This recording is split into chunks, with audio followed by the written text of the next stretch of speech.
Good evening, friends, and shalom, and welcome to this episode of the Watchdog. I am your host, CJ Cox, coming at you live for the first time in about a month. Here to let you know that we are living in biblical times, and of course, that little catchphrase that I have here at the beginning is just becoming more and more and more true as time is going on, is it not? But nonetheless, we're definitely going to go ahead and get to a lot of what we're talking about today. I want to go ahead and remind everybody who is here, please remember to like and share this video.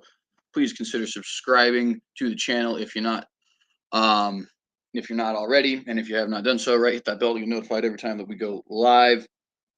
Want to go ahead and acknowledge Cryptomeria in the live chat.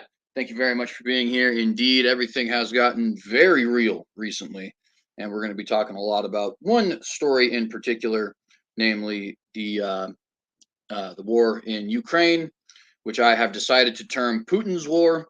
After all, he's the one who caused it. I don't think it's fair to call it the Russo-Ukrainian war. First off, because I'm pretty sure there's been more than one, and second off, just because I think we should place the blame firmly where it belongs. Not that the story isn't a little bit more complicated than Western media is making it seem, because it is. However, it is not so complicated as to justify Putin's actions by any stretch of the imagination. But we'll get into all of that today. I also see Jerome M is here. Shalom, and thank you very much for being here. Real quickly, I do want to say, I don't know. The thing is this kind of thing does happen every now and then because people get bored or they realize they didn't really like you as much as they did, or, you know, all this other kind of stuff. But other times this happens because YouTube is kind of messing with you. And what is this, right? Well, I've been kind of losing a subscriber a day and then gaining it back recently. And I've had issues with YouTube doing this before, but also sometimes some things are organic. So all I want from you guys, of course, obviously, besides the like and the share and all that other kind of good stuff, get this message out there. What good is a message without an audience to hear it, right? But all I want from you guys is really just some feedback. Are you being unsubscribed from my channel? I assume Cryptomeria and Jerome M are not, considering that they're both here in the live chat. But if anybody else has been and you weren't intending to be, please do let me know. I want to figure out a way to get that fixed. But nonetheless, obviously, this could just be people, you know, stuff happens. People grow out of their interests or, you know, realize they weren't actually as interesting as they thought, you know, or whatever it happens to be. One thing that has me suspicious is this tends to happen after I have an ad campaign. But, you know, again, don't want to assume, not right. I do see Cryptomeria saying it is other channels, which I think, if I'm understanding you correctly, that means that other channels are having the same problem. So perhaps that is what's going on there. But nonetheless, appreciate you guys. Let's go ahead and get into some of the stuff we have to talk about today. I'm going to go ahead and just skip the pre-article discussion for today, because I want to get really into Putin's war and why everything is going on. So we're going to go ahead and do that. Let me go ahead and get my screen shared. Now, I do want to say very briefly while I'm getting this screen shared, you know, for example, Newsweek said that you know, that Putin has threatened to nuke the entire world. I don't think that we should be naive and think that everything's just going to be peaches and cream from here on out. You know, James Clapper has also said that he thinks Putin will do the unthinkable. And again, I don't want us to sit here thinking to ourselves, you know, everything is great, unicorns and rainbows and Skittles falling from the sky and all that other kind of stuff, right? At the same time, we need to live our lives as if Putin will not nuke the world. I say that for your guys' own sanity, right? Prepare as if things will be as bad as they possibly can, but live as if they are going to be as good as they possibly can, right? For your own personal sanity, for the integrity of your friendships, of your relationships with family, friends, spouses, right? Don't be sitting up every single night worried about what the next day is going to bring. As the Bible has famously said, tomorrow has enough troubles for itself. So that's just a little piece of advice I wanted to give. Obviously, I'm just some punk 23-year-old kid, so who cares what I have to say, right? But just try to live a normal life, guys. I believe we are going to get through this.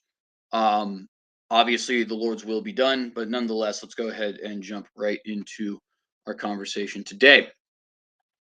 So get my screen share here. Microsoft Edge tab.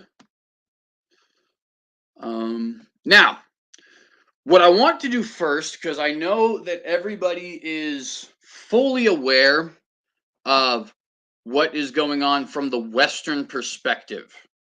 And I want to be clear here. I'm not saying the Western perspective is wrong, right? So you guys need to understand what I'm saying. But we are obviously getting what we're getting from a Western perspective. And so what I wanted to try and do today is to give you guys in Russia's words as much as we can, because certain Russian news stations like Russia Today and Sputnik are very difficult to find at the moment. Oh, come on. Having an internet problem here, it seems like. That would be the worst possible time to have an internet problem. You've got to be kidding me. But nonetheless, the reason I want to actually, sorry,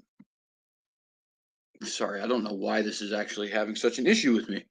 The reason I'm actually wanting to have this, talked about from the perspective of the Russians is because, of course, they are the ones who started the war, right? And nobody starts a war for no reason. Nobody starts a war just simply because. The reasons might be bad, the reasons might be stupid, the reasons might be evil, but they exist is the point, right? Nobody is going to start a war just simply because they really like the idea of wars, at least not in the 21st century, right? Perhaps that was a thing that Vikings and stuff like that did back in the day.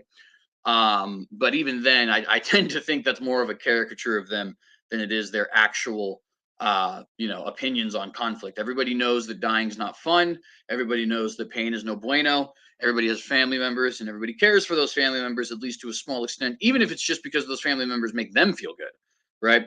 And so, what I wanted to do is give you guys an idea as to why Putin thinks that this war needs to take place. And so we're going to go ahead and read some of that. Obviously, it's going to be from Western news media. Like I said, kind of difficult to get Sputnik and Russia Today news given the current situation. But nonetheless, let's go ahead and read some of this today. This is from India Today, which of course is not Western per se, but is definitely not pro-Russia, right? On the big, in the new axis, which is Russia, Iran, and China. If you guys are consistent watchers of the show, those are the guys I have termed the new axis. In the new axis, India is certainly an enemy, right? So we're still getting this from the quote enemy perspective if you're a Russian. But it's closer to the actual situation, and it doesn't have as much bias as we actually get here in the West. And again, I want to reiterate before I read this. Understand, guys, I am not saying anything at all about defending Putin, because I don't think he's in the right, but it is important for us to understand why things are going on, right? So let's go ahead and read. Again, this is from India Today. Russia-Ukraine war news. Putin defends his invasion, saying the Donbass people, I meant region, but nonetheless, Donbass people is what it actually says, are not just stray dogs. Again, he says Donbass people are not just stray dogs. Now we're going to get into a little bit what Donbass is. But for the moment, for those of you who don't know, Donbass is a region in Ukraine that is in between what you would call the rest of Ukraine and Russia, right? And there is a whole lot of ethnic Russians who live there. And a lot of these ethnic Russians would very much like to be Russians. And there is a common story in Russia that basically these Donbass people who want to be a part of Russia, who are ethnically Russian, are being persecuted by the ethnic Ukrainian government. Is that true? Is it not true? Obviously, that's what we're about to read, but nonetheless, let's go ahead and dive into this with that little bit of context. Russia-Ukraine war news, latest updates. Russian President Vladimir Putin said that the decision to invade Ukraine had been a difficult one. He further alleged that the Ukrainian government had oppressed people in the Donbass region. Talking about the invasion of Ukraine, Russian President Vladimir Putin said, as reported by Russian state-affiliated media, Russian Today, that it had been a difficult decision, but that the Donbass region were not stray dogs. He alleged that the people in the Donbass region were being oppressed by the Ukrainian government. Sending Russian forces to Ukraine was a difficult decision, without doubt, Russian President Vladimir Putin said on Saturday. He went on to relate the chain of events, that, in his opinion, made the attack unavoidable. Now, there's a really good video on this if you guys are interested, by somebody who's he's a YouTuber who primarily does stuff, as shocker, right? Does stuff on alternate history, which is a style of fiction where you say, what if X event turned out differently, and then you lay out the scenario from there, right?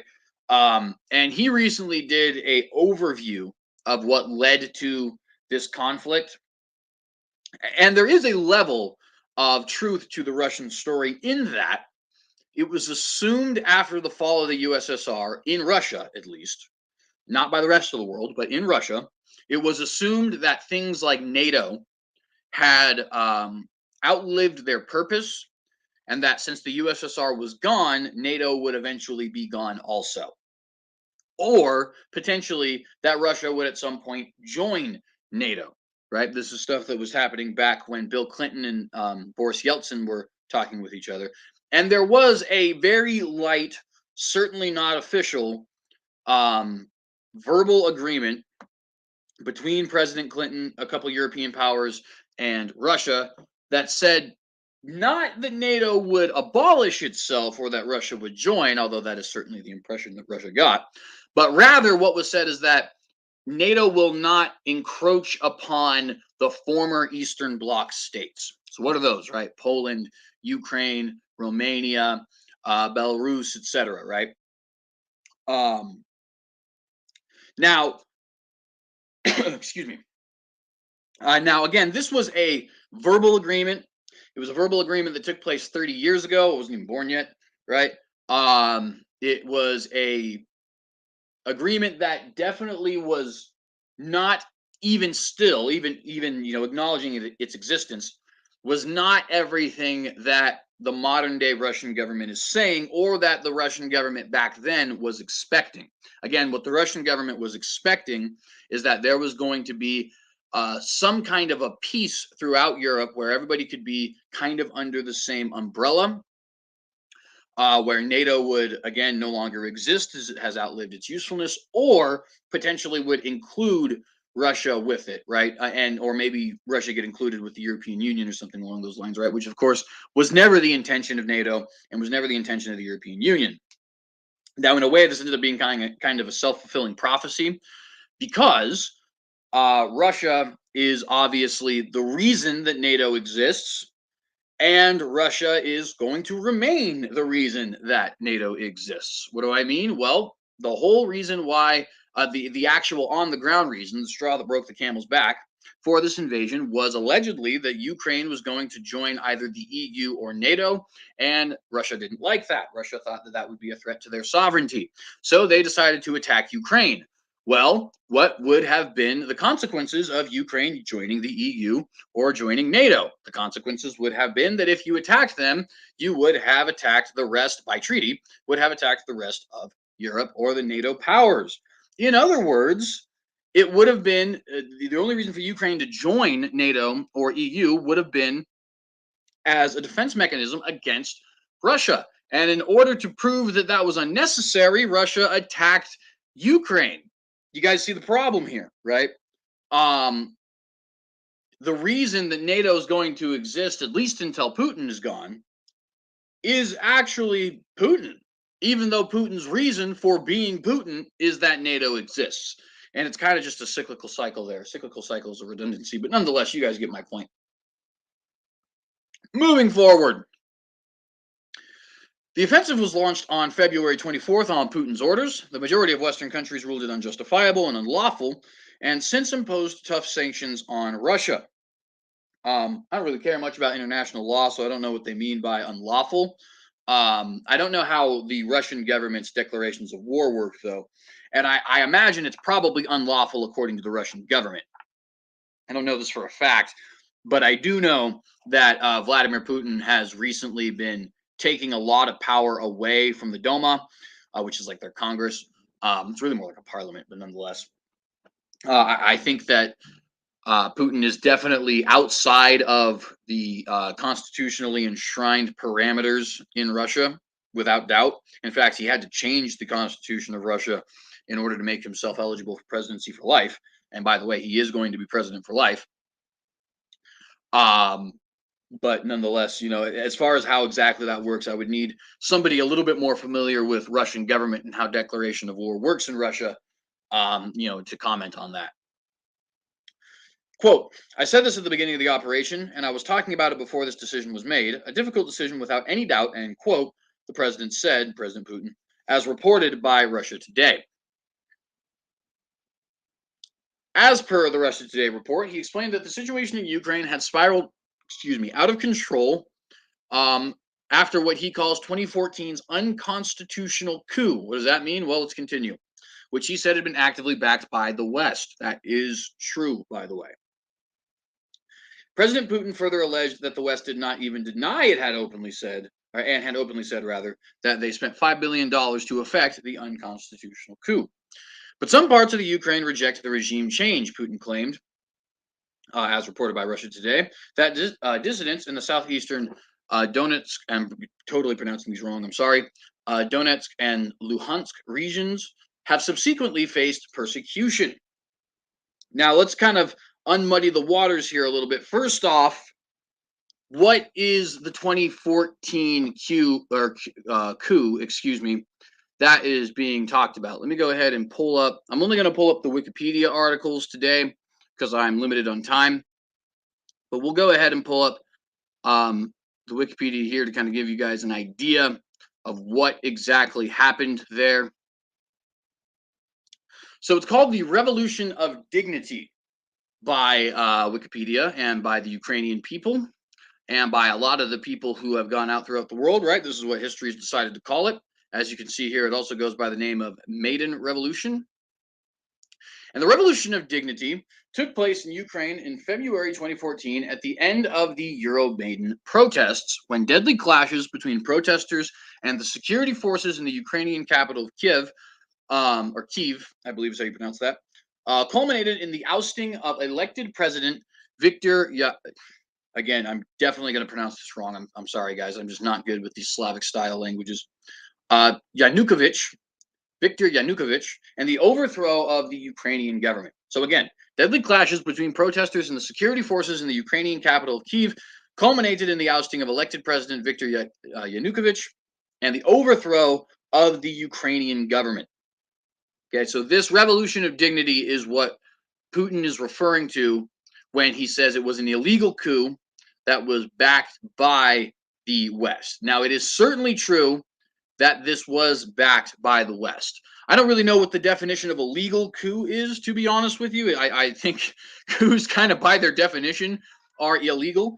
For those who do not know, a coup is the overthrow of the government by members, usually of the government, but not always, right? But it's not as violent as a civil war or a riot. It tends to be a very quick ousting, sometimes even bloodless, of the top officials, right? Obviously, in this case, it was not. But nonetheless, I don't know. I don't know how exactly you could have a legal coup. That doesn't make any sense to me. But it was backed by the West, so he's at least right about that particular part.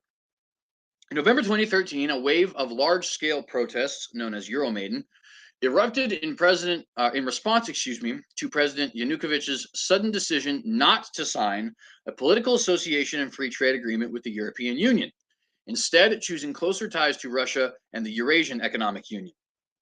And that is, of course, exactly what it sounds like. He decided that he did not want greater political association with Europe and that he did want greater political association with Russia. There is complicated reasons for this.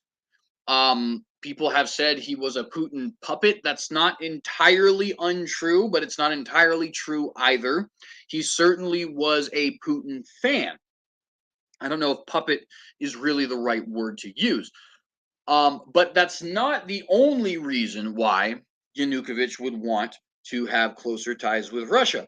All you have to do is look at his last name, Yanukovych, or the last name of the current Zelensky, right?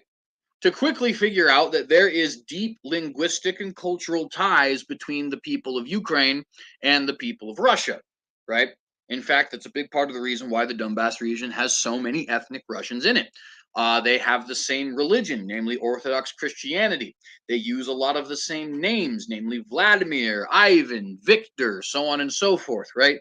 Um, their languages are in certain areas of the countries where they speak with each other more and they have certain accents. Mutually, um, what would you say? Um, Understandable, intelligible. That's the word I'm looking for. Mutually intelligible, right? Not always. Not all Ukrainians can understand Russian. Not all Russians can understand Ukrainian. But especially in those regions where they're closer together, a lot of times they can, right? What's my point? The point is to say that there is very deep historical, religious, and ethnic ties between the people of Ukraine and the people of Russia. And anybody who's going to tell you this was simply a man being in Putin's pocket, I'm sorry, that's not true. It's just simply not true. That doesn't mean that the Russian propaganda is true and that this man was completely and totally unprovoked by Putin in any sort of way. There tends to be a balance in these sort of things, right? Usually, the middle ground is kind of correct when you're talking about global conflicts of this nature. But I just wanted to point that out. It's this is a complicated issue. Is really what I'm trying to say, right? It's a really complicated issue. The Verkhovna Rada, or Ukrainian parliament, had overwhelmingly approved of finalizing the agreement with the EU, and Russia had put pressure on Ukraine to reject it. Again, this is definitely true. In fact, I even have a source here, which I would certainly recommend you check out for yourself. But nonetheless, we continue. These protests continued for months, and their scope widened with calls for the resignation of Yanukovych and the Azarov family, or government, excuse me. I don't know why I said family, and the Azarov government. Protesters opposed what they saw as widespread government corruption and abuse of power, the influence of oligarchs, police brutality and violation of human rights in Ukraine, and repressive anti protest laws fueled further anger. A large barricaded protest camp occupied Independence Square in central Kyiv throughout this maiden uprising. In January and February 2014, clashes in Kyiv between protesters and Berkut's special riot police resulted in the deaths of at least 108 protesters and 13 police officers. That's 121 folks total, and the wounding of many others. The first protesters were killed in fierce clashes with police. Excuse me, with police. I cannot speak today. I cannot speak most days, though, so there's no surprise there, right? The first protesters were killed in fierce clashes with police on Hreshkia. Oh my goodness, it makes it so much worse that there's Slavic in this. Hreshevsky Street. Hreshevsky Street. There we go.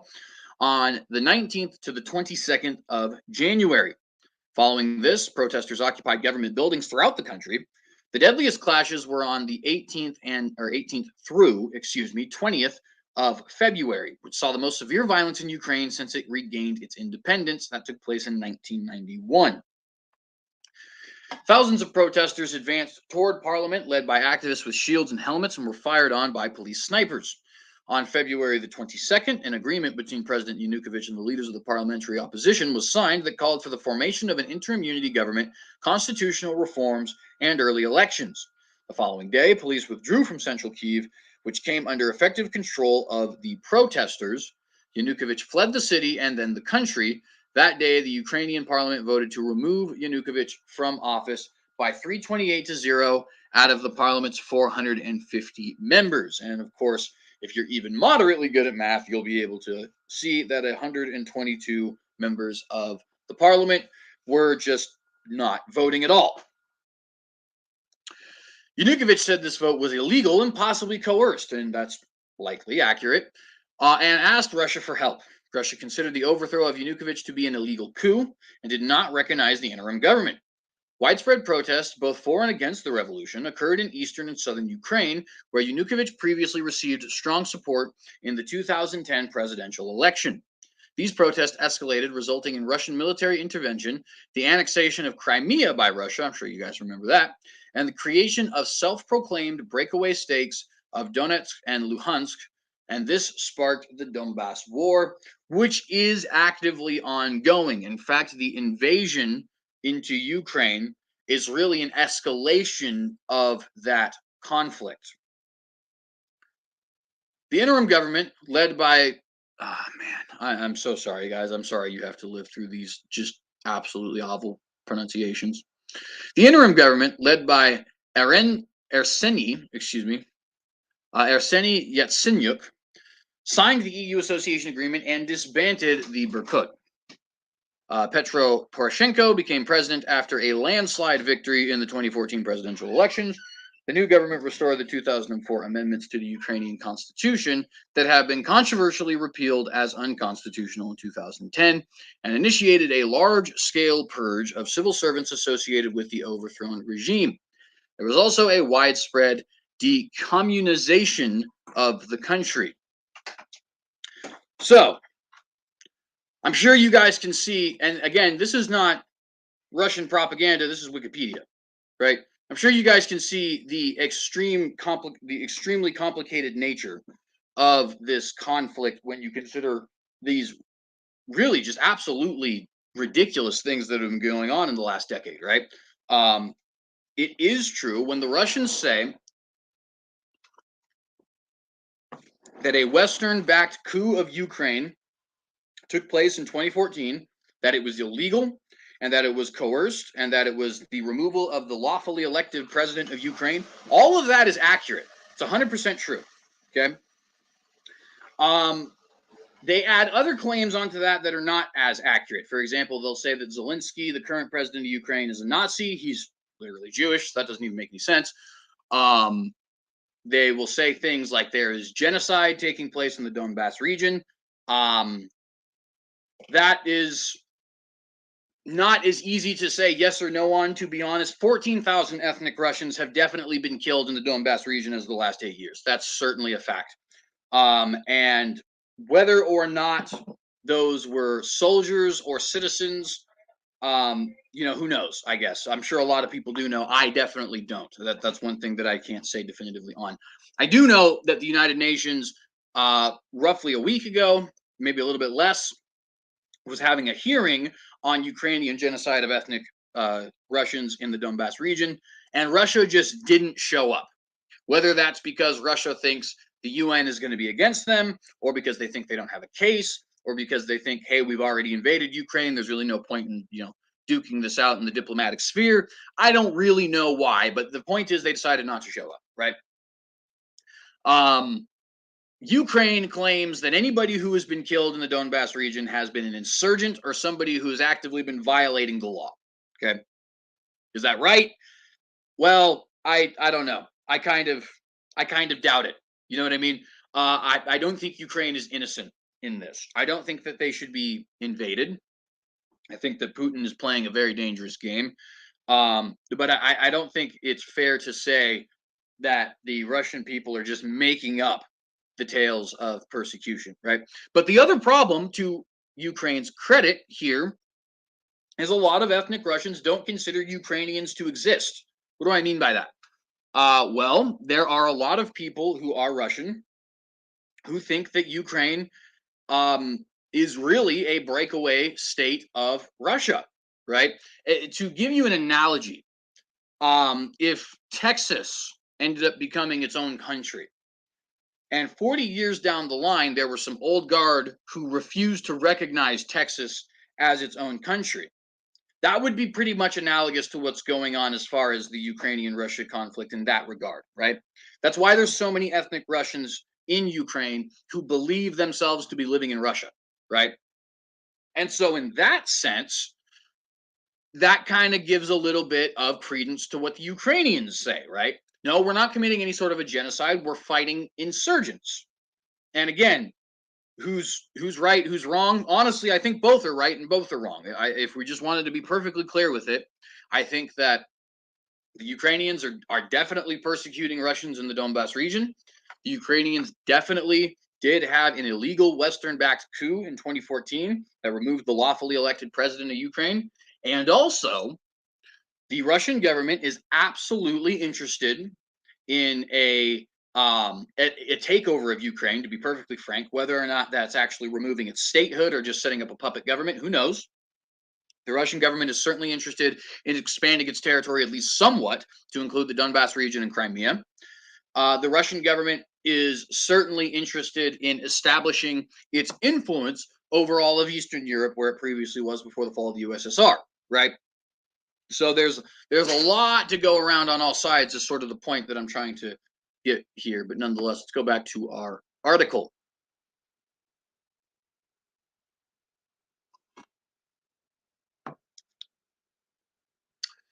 I see Cryptomeria actually says here in the live chat, they are uncovering mass graves from those regions. It doesn't matter size, it's been going on for years and now it is too late. And that is really the message of what I'm trying to say here, right? We cannot pretend that Putin is just some unprovoked maniac. We can also not pretend that he's some heroic defender of the Russian people in the region, right? There is a lot of blame to go around on both sides. And really, in the end, this is a fight that is, I mean, in a way, you could almost say it was destined to occur, right? As soon as there was Russian military intervention in 2014, it was almost like a downhill spiral from there, right? But nonetheless, go ahead and get back to the article we were reading.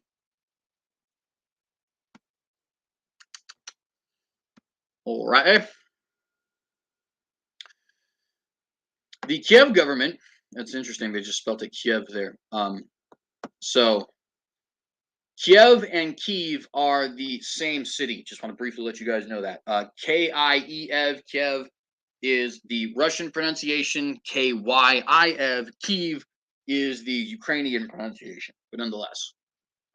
So if you hear me say Kiev, Kyiv, or see those words, know they're referring to the same region, same city. The Kiev government had staged large-scale military operations in the Donbass. He reminded his listeners. After they failed, the Minsk agreements were signed by both parties, setting out a roadmap to a peaceful exit from the conflict. According to Putin, Moscow had tried to do all it could to maintain the territorial integrity of Ukraine and, at the same time, protect the interests of the people of the Donetsk and Lugansk. But Kiev had blocked. I'm going to restart that whole sentence.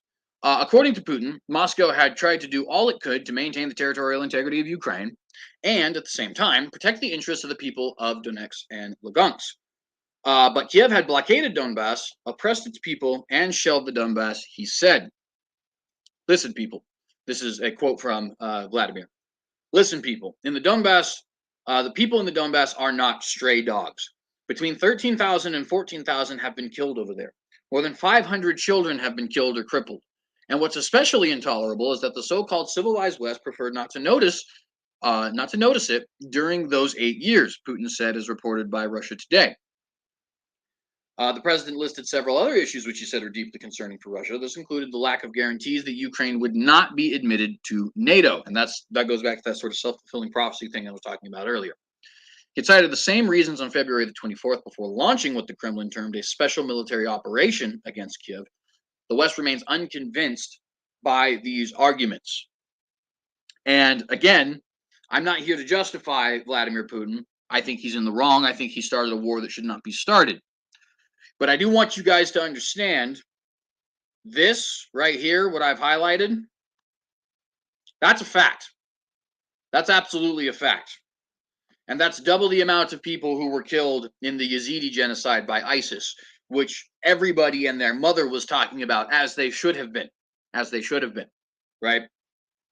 Now, again, is it genocide? Is it fighting against insurgents? It's more complicated than either of those answers, if I'm being perfectly honest with you. But We cannot sit here and pretend that this is something where Vladimir Zelensky and the Ukrainian government are just completely and totally innocent and being picked on by big bully Putin. That's not true. Now, big bully Putin does exist. He is big. He is bully. He is using this for his own nefarious means. Um, but that doesn't mean that the situation is not more complicated than it is being provided. People like to call Russia Today propaganda and CNN news. I am here to tell you right now that everybody's country is being fed propaganda because it's simply the nature of people, right?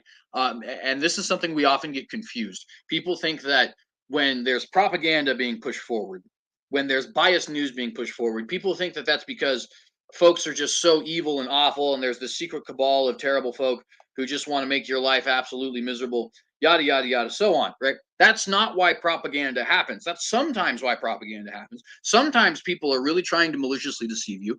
Most of the time, when you get biased news and propagandistic news, it is because of the fact that you believe a certain set of things, and so you provide that news in such a way that those things are actually said to be true, right?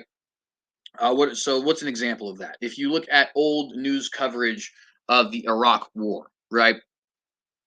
Obviously, those who were pro-war were going to point out all of the terrible and awful things that Saddam Hussein had done, and those who were anti-war were pointing out all of the different reasons that we had no reason to be there, right? And not commenting on any of that. In fact, I actually don't. By the way, I said Vladimir earlier. That's Zelensky's name is not Vladimir. It's I think it's like Volodymyr or something like that. Vladimir. It's close to Vladimir though. In fact, I even think it's the Ukrainian version of Vladimir. But nonetheless, anyways, um, not to comment on the Iraq War itself, although I do think it was an illegal war. I don't think it should have happened, but that's not the point, right? The point is to say that it's not that Fox News or CNN, each of the two different sides of that respective conflict, were lying to you, right? They weren't sitting there in a secret cabal saying, oh man, how can I get more people to go to Iraq? Or, oh man, how can I get more people to say that the Iraq War is actually nonsense, right? But they believed it. They genuinely believed it. And so when they provided you the news, they provided you the news in such a way that it made their side look good, right? Friends, everybody does that. That's just the nature of human beings. I do that. Okay. I have opinions. My opinions are held very strongly, hence the reason I'm on YouTube talking to you guys, right? And you should always be aware of the fact that I, just like CNN, just like Fox, just like Russia Today, we all have these biases, and most of the time, they are not malicious biases. Okay, that doesn't mean all of the time. For example, when Putin starts saying stuff like Zelensky is a Nazi, that doesn't even make sense. Zelensky's Jewish. That would be roughly the equivalent of saying Barack Obama was a KKK guy. It's like, well, Your Honor, on account of skin color, I think that's probably not true, right? The KKK is sort of anti-black. Barack Obama is sort of black. I just don't understand the link there. Another thing that you could say to make it kind of funny is like it would almost be like saying Yoda was pro-Sith, right? Just to make it a little bit more comedic and less serious, right? But you get the idea. Not done. There's some other stuff we want to go ahead and talk about here as well. Real quick, while I'm getting my new article up, I want to just remind you guys again, please remember to like and share this video. If you think this is good content, get this out to all the different social media platforms you frequent. Send it to your friends, send it to your family. Let's get people to watch. Obviously, if this information is good, then it means that other people should be hearing it as well, right? And I appreciate every single one of you who is here listening to me rant about, all the different stuff that's going on in the world that's just absolutely awful. Absolutely awful. So, here's one from BBC. Russia, Ukraine, Putin compares Donbass war zone to genocide. This is again trying to get more perspective on what the Russians believe about this situation.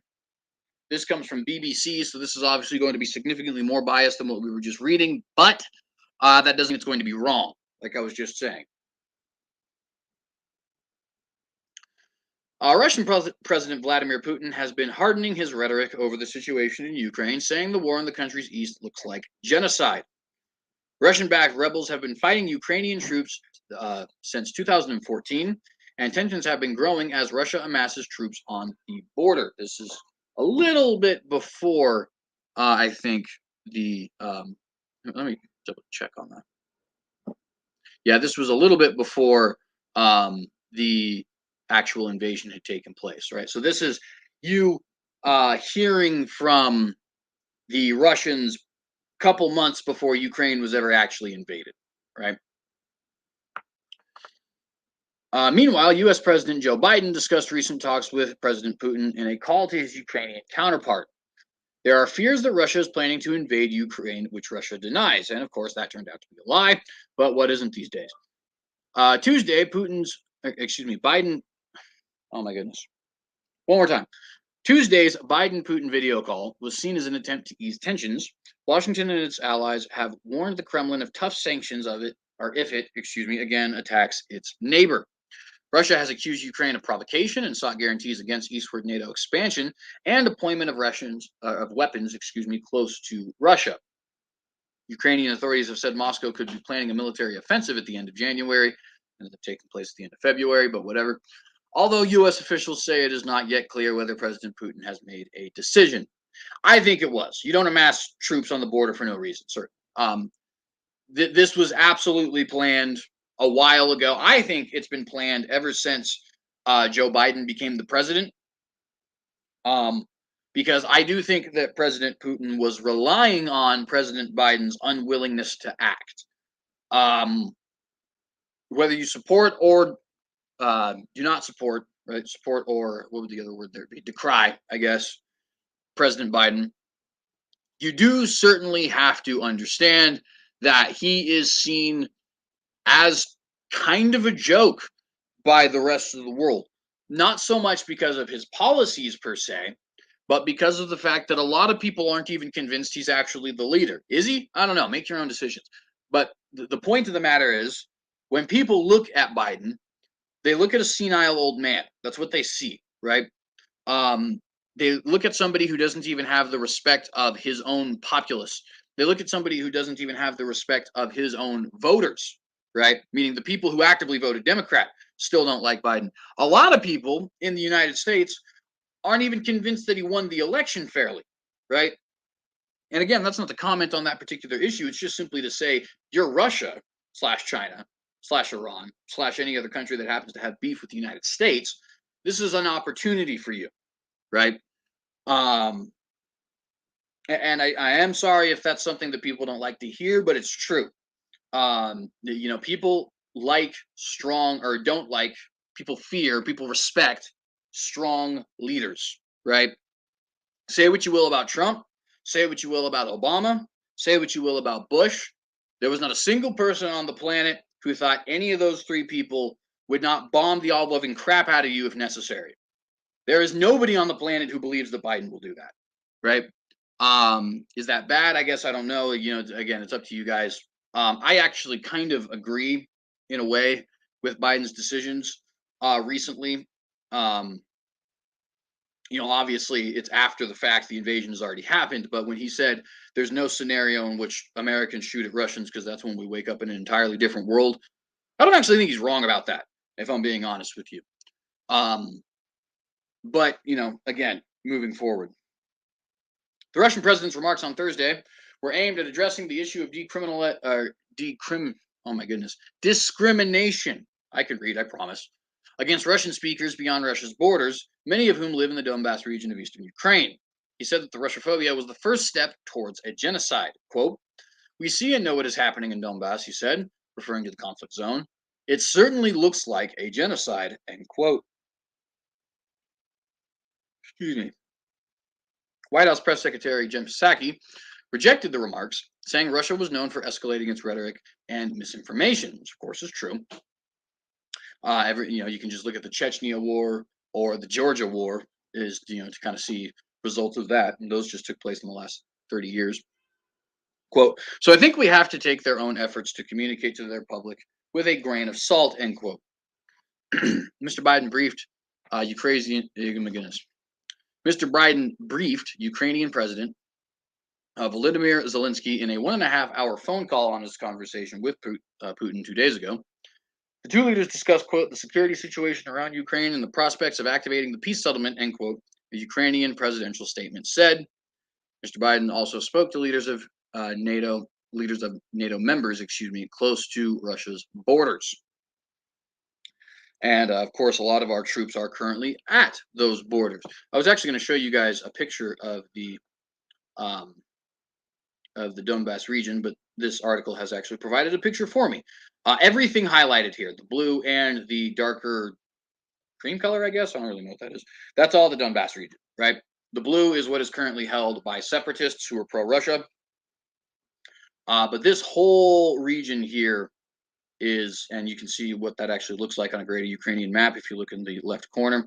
That is the region in question, where all this is taking place. And something that is actually hit relatively close to home for me, in the sense that,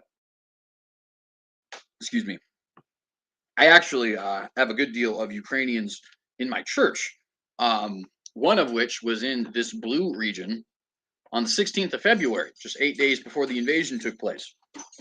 So, it's obviously not it's not hitting as close to home as it is for a lot of them, certainly. But nonetheless, this is something that had a little bit more impact on me than I guess one would expect. More than 90,000 troops are believed to be massed near Ukrainians' borders. By the time the invasion took place, that was over 100,000. The movement has strained already tense relationships between Russia and the United States. A large part of the recent Russian military buildup is in Crimea, a Black Sea peninsula which Russia seized from Ukraine and then annexed in 2014. Troops are also gathering near Donbass. More than 14,000 people have lost their lives in 7 years of conflict since Russia-backed forces seized large areas of Ukraine's east. I just want to point out, when I said Putin is telling the truth about 14,000 people dying in that region, the BBC agrees.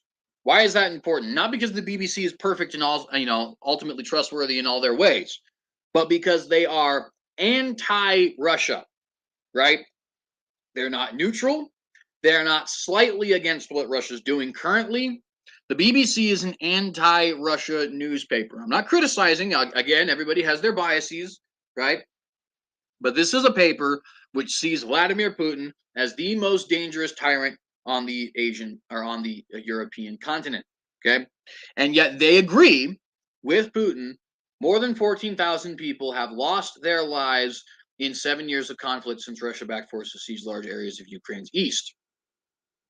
Again, is it a genocide? Is it fighting against insurgencies? These issues, my friends, they're just too complicated to say one way or the other, because the answer truly is both. But we do have to understand there are certain claims here that are being rejected by Western media, that are being put forward by Russian media, that just 3 months ago were accepted by everybody, right?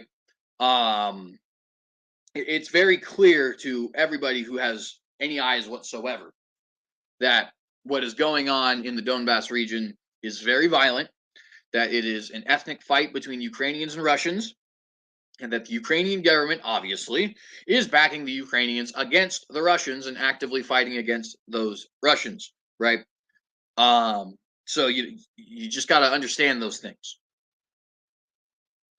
I think that's the end of this article, but let me double check. Yeah, it is. Okay. So, still not done. One more thing I want to talk about, and that is a little bit of the shifting religious landscape as a result of this war. So we'll see here if I can get this done in the short amount of time that I have, which is about 7 minutes. This comes from Crux. With war in Ukraine, the global religious landscape is destined to shift. Again, with war in Ukraine, the global religious landscape is destined to shift. And we are now today is the 8th of March. The invasion took place on the 24th. So if you count the 24th, we would be in day number 13 of the invasion.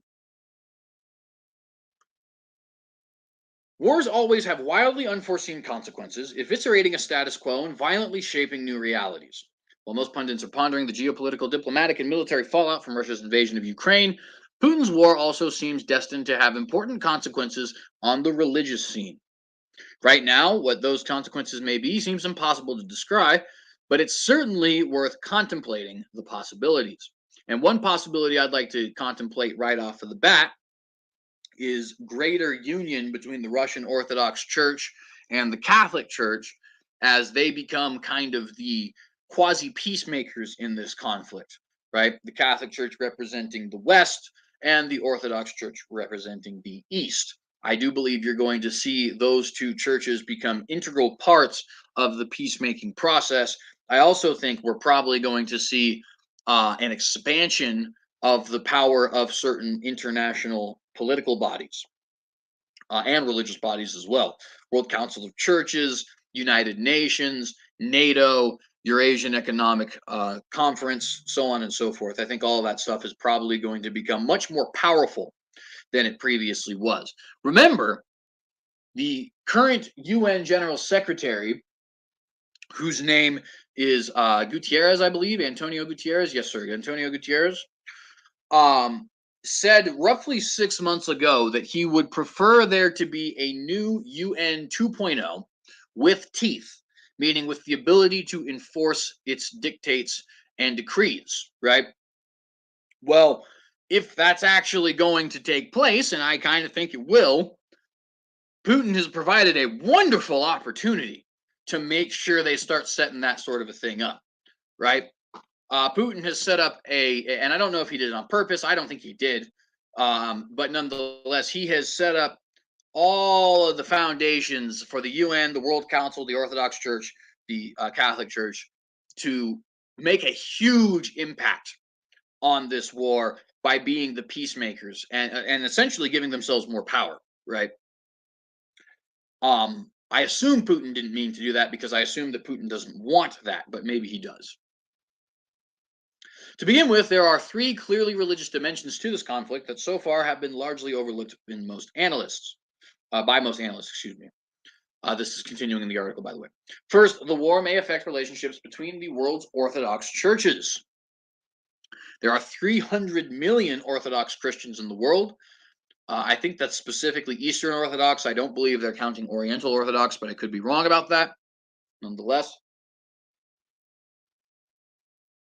there are almost 300 million Orthodox churches in the world, divided among 15 autocephalous churches and a variety of other branches, with roughly 100 million in Russia and 40 million in Ukraine. The Russian Orthodox Church regards Ukraine as the cradle of its faith and its canonical territory. But on the ground, Orthodox believers in Ukraine are divided into three separate churches, with only one being directly dependent on Moscow. Scrolling down here, one effect of the war, thus, could be to produce a new sense of common cause among the Orthodox in Ukraine, weakening Moscow's hold on producing a strong new counterpoint in the Orthodox world.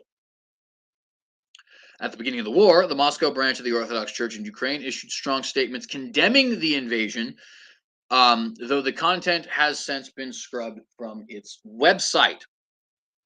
Now, many Russian Orthodox priests have come out against the invasion.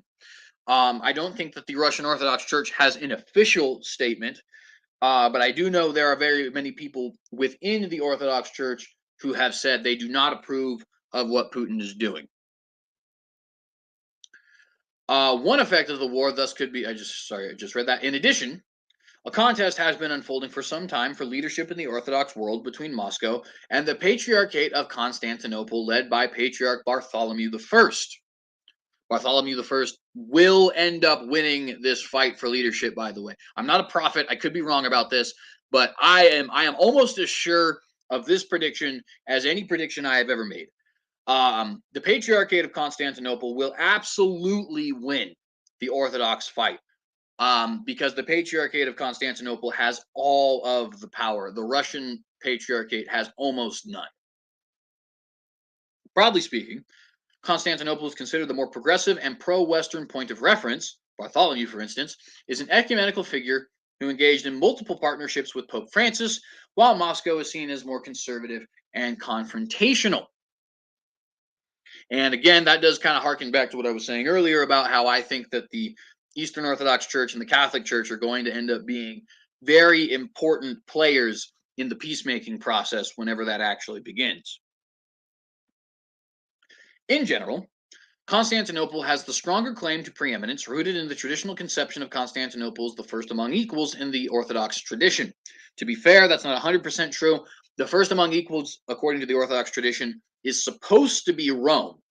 But since they currently believe that the Bishop of Rome is kind of out of its mind and have believed such since the 1054 Great Schism, they then replace the Patriarch of Rome, or the Bishop of Rome, or the Pope, as we call him today, with the Patriarch of Constantinople. So just a brief correction there, but nonetheless. Moscow, however, has the numbers, the money, and the backing of the Russian state. Should Orthodox opinion around the world sour on the Russians, one net effect could be to strengthen Constantinople's hand, which I think will definitely take place. In fact, I even think you're probably going to see the Russian Orthodox Church become less state-centric in the sense that they're supporting everything that the Russians are doing. I specify in that sense because I do think that a lot of these churches are certainly going to stay in bed with their respective states, states meaning countries, but nonetheless. Religious historian Diana Butler Bass puts it this way, quote, "The conflict in Ukraine is all about religion and what kind of orthodoxy will shape Eastern Europe and other Orthodox communities around the world, and especially in Africa. This is a crusade recapturing the Holy Land of Russian Orthodoxy and defeating the westernized and decadent heretics who do not bend the knee to Moscow's spiritual authority. If you don't get that, you don't get it. Who is going to control the geographical home, the Jerusalem of the Russian Church? Will it be Moscow or Constantinople? And what does claiming that territory mean for Orthodoxy around the world? Will global Orthodoxy lean towards a more pluralistic and open future? Or will it be part of an authoritarian neo-Christendom triumvirate?" End quote. And obviously, she has a little bit of her own biases kind of sprinkled in there, but suffice it to say, I think there is some truth to that. And I also think absolutely, beyond any shadow of a doubt, Constantinople is going to win. Constantinople is going to be the head of the Orthodox world. And we may even see that come to fruition as a result of this war. But one of the things that I think is going to be proof of that is the fact that, and again, I don't know the future, so I could be wrong about this, but I am certain as I have ever been about something that I couldn't possibly know. I am certain that Bartholomew and Francis are going to be not just key players, but potentially the key players in the peacemaking process. And I think the United Nations is also going to jump all over this like a cat on a whole crew of mice. Second, the war in Ukraine may also have important consequences for Catholic Orthodox relations, especially as it concerns the Greek Catholic Church in Ukraine, the largest of the world's 23 Eastern churches in communion with Rome. The Greek Catholics in Ukraine have long played an outsized role in national affairs, producing generations of scholars and activists working toward the goal of a unified and independent Christian community in the country.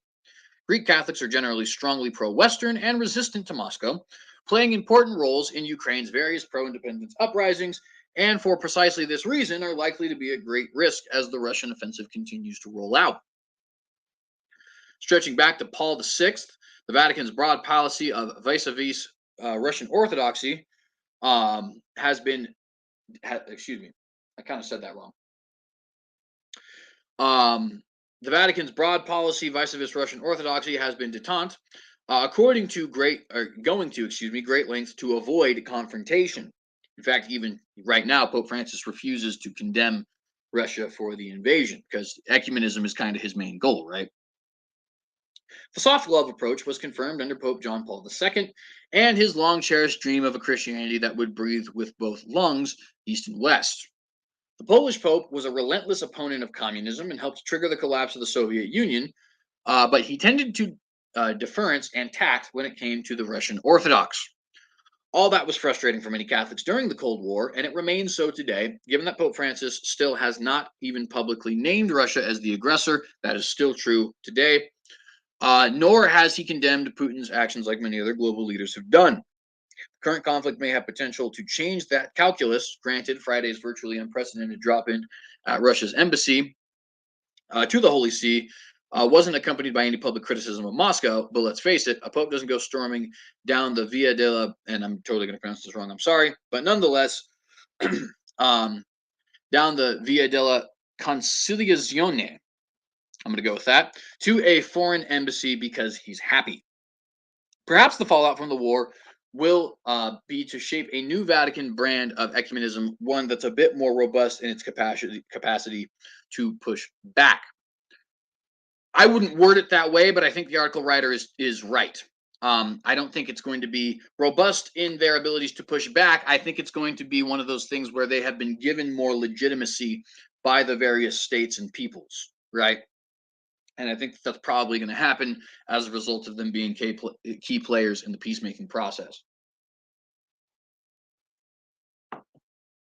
Third, the current crisis could also impact conservative Catholic and Christian circles in the West, who have come to see Putin as an ally in the struggle against Islamic radicalism, especially in terms of protecting persecuted Christians in the Middle East, and in favor of promoting traditional Christian values as a bulwark against secularism.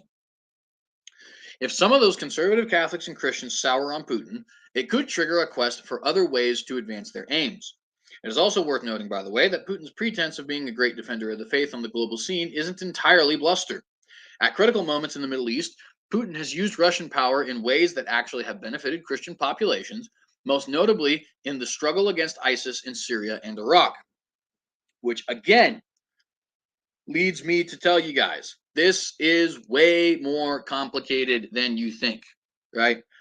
This is not Darth Sidious blowing up Alderaan or some other comic book-esque villainy going on, right? This is a very, very complicated situation, and really all sides involved are evil, if I'm being frank with you. Under the law of unintended consequences, a weakened and distracted Putin could end up exposing those Christians to greater danger, a possibility that forward-thinking Western leaders would do well to anticipate, because otherwise Putin would be free to propagandize about their failure. In sum, on the other side of the war, the global religious landscape is destined to look different. What those differences will be, however, will be determined by the choices religious leaders make right now. And that ends the article, but let me go ahead and say, for me, that I believe very strongly that what we're going to see at the end of this is an acceptance of global ecumenism. I think we're going to have the ecumenical movement become sort of confirmed in the religious sense, right? You could say ordained, to use another religious pun. The point there just being, I think we're about to see ecumenism become much more robust than it was. I think international government is probably going to become much more robust than it was. I think that the ecumenical leader in Constantinople and the Pope are probably going to be the key players in making peace here. And yeah, we'll see, of course, if that ends up taking place. So with that, I'm done. I'm finished here. If you guys like this video, please remember to like and share this video and consider subscribing if you have not done so. Hit that bell to get notified of every time we go live and get this sent out to all the different social media platforms you frequent, your friends, your family, and all that other good stuff. Of course, what good is a message without an audience to hear it? I want to thank everybody who is here currently and want to remind you guys, if you think that this content is indeed good content, that you can actually support the content either in the form of a monthly subscription. The monthly subscription is through the Patreon. And of course, we certainly do appreciate anything that is taking place there. I'll go ahead and drop the link there in the live chat for you guys. And then if you guys want to do just one-time donations, then you are also able to do that. And that is through the PayPal. And again, want to say I greatly support or greatly appreciate anybody who supports me putting out this news and who supports me in my quest to turn this into a career. not just this, of course, but also the apologetics and just the general, doing stuff on YouTube, intellectually speaking. So if you guys like the content, please like, please share, please consider subscribing. Get this out to all your different friends. And if you really like the content, if you really think it's worth it, please do consider potentially, maybe, possibly contributing to us financially, and do so with trepidation, of course, right? So with that, friends, love y'all in the Lord. If you wills and Terrys, of course, we will see you here soon, although that is usually the end card I give for the other show. I want to remind you guys to be watchdogs, and it seems like this is more and more and more and more true every time I say it. But nonetheless, when I ask you guys the question, in the face of Armageddon, will you compromise